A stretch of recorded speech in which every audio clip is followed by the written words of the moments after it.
taxes? Great question, Greg.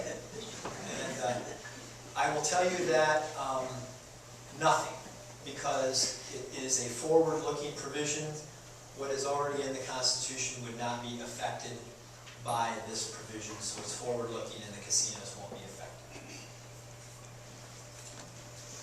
This question is from Nancy Ludwise. I hope I'm pronouncing that correctly. What does this have to do? Why does this have to amend the Constitution? Why can't voters simply choose to approve marijuana or not approve it? Well, they could. You could do it. You could do it via state law.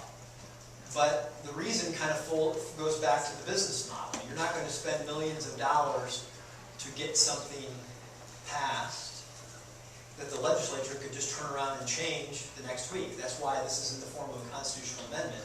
So to change any of this related to the marijuana proposal, issue 3, you would have to amend the Constitution. So if there is a fatal flaw in this, it comes out, the only way you can fix it is to amend the Constitution. You can't do it through a simple change in law. And so I will presume this is the reason the casinos did, this is the reason the marijuana folks are doing this, is because they want their rights protected in the Constitution, basically their investment protected in the Constitution, and that's why a constitutional amendment is used versus the statute.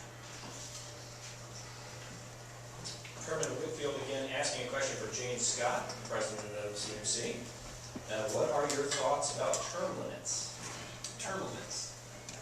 I got to the legislature only because of term limits. Because I promise you, the person that was there before me, he was a good legislator. He would have loved to probably stay and would still be there if there weren't term limits.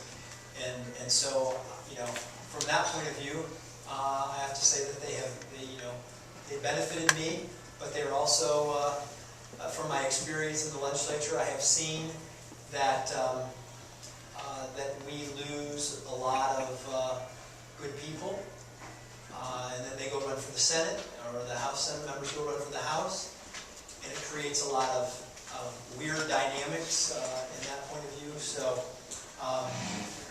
you know, I see the virtues of them. I don't think term limits aren't going away. I think if we could just settle on maybe 12 years, but I think the voters would probably, if you gave them a choice between 4 and 12, they'd pick